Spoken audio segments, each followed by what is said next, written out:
chaise ivoirienne, on ne prend pas moitié de cola pour faire sacrifice. Hein. Après, du sud de la pays, faire aux autres vacances là. Tata Naomi, elle est sortie, hein, c'est-à-dire, l'histoire est partie très très loin. Donc, elle est venue expliquer tout ce qui s'est passé. Famille, on va l'écouter. Comme là, dans la vie, il ne faut pas prendre moitié de cola pour faire sacrifice. Donc, famille, avec Choroti. Fan de Wozo, bonjour. Téléspectateurs de RTI 1, bonjour. Alors, hier, on a eu droit à la deuxième manche éliminatoire de Wozo Vacances au Palais de la Culture.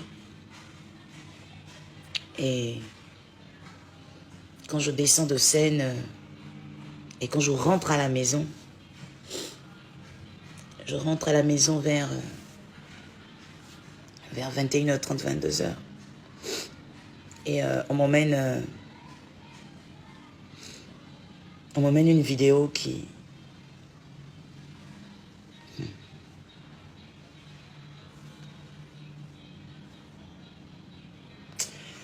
Ah. Et donc, je reçois un message. Vous savez, je vais lire les écrits, ça va être beaucoup plus facile. Bonsoir Tata Naomi, il s'est produit un incident d'une violence extrême. Mon œil de mère l'a vu aussi ainsi. Au cours de votre émission Wozo Vacances de ce jour, une petite fille qui serait montée sur le podium avec vous et que vous avez rabrouée a été traînée par terre et piétinée par des hommes en charge de la sécurité sur le site. Je crois que vous n'avez pas eu vent de cet incident et c'est bien la raison pour laquelle je vous en parle. Si tant est que le bien-être des enfants est vraiment au cœur de votre émission Wozo Vacances et que votre cœur de mère n'accepterait jamais que votre fille soit traitée de la sorte alors que son seul péché, c'est d'avoir voulu s'amuser, d'accord, en dépassant les bornes, mais soit, avec vous, je compte sur vous pour faire la lumière sur cette affaire et punir qui doit être puni. C'est l'enfant d'une femme qui a été traité de la sorte pour peu. Vous faites ça pour les enfants. Vous ne pouvez pas laisser ça passer aussi facilement après que tout le pays vous ait défendu dans cette histoire de ressemblance. Nous attendons votre réaction. Merci pour votre compréhension. Je vais trouver la force de vous parler ce matin. J'ai pas dormi. J'ai pas dormi parce que voilà ce que moi j'ai vécu hier. Ce que j'ai vécu hier, c'est que pour la sécurité des enfants, on ne pouvait pas permettre que tout le monde monte sur le podium. Et c'est pour cela que pour ceux qui sont à Wozo, vous allez voir que sur les escaliers, il y a des agents de sécurité. Pourquoi?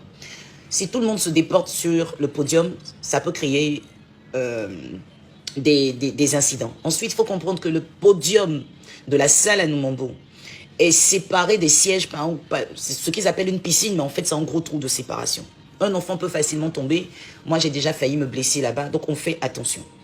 J'ai vu un enfant excité, un enfant très excité. C'est un jeune garçon, je ne connais pas son âge, mais je lui donne entre 14 ans et 17 ans, qui a bousculé des enfants. Je l'ai vu bousculer des enfants.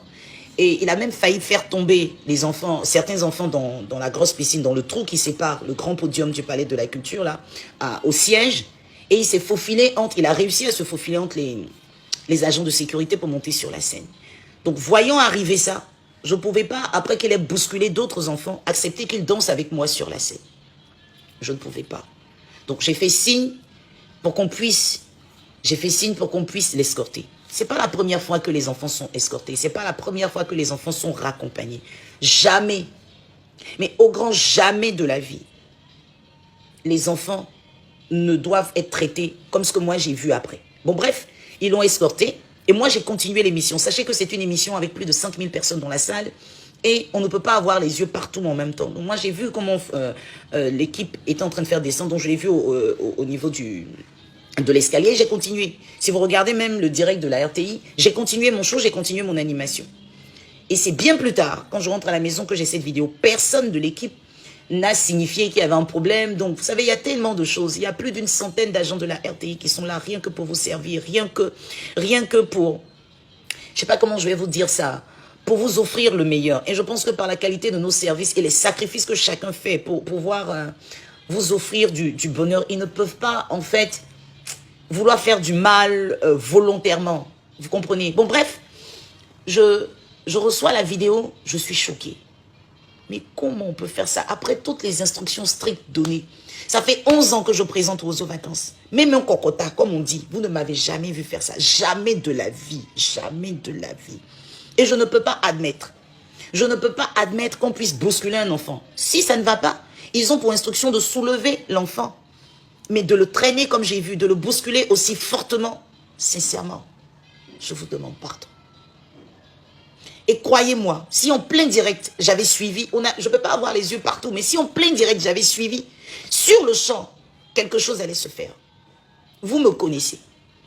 J'ai commencé à la RTI en 2005, ça fait 19 ans. En 19 ans de carrière, même pincer quelqu'un, je ne l'ai jamais fait.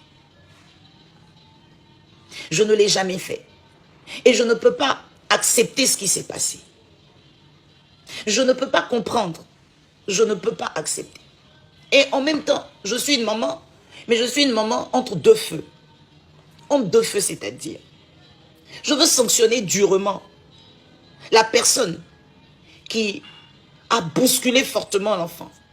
Mais en même temps, j'ai peur pour le travail de l'autre. Je demande pardon. Je demande pardon. Les mesures seront prises. Hier nuit, j'ai écrit un message. Excusez-moi, je suis tellement...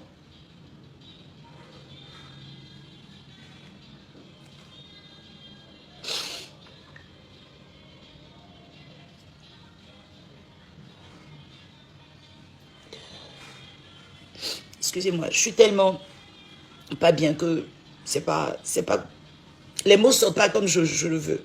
J'ai écrit plusieurs fois des messages et je vais peut-être lire le dernier G que j'ai. Chers parents, chers petits,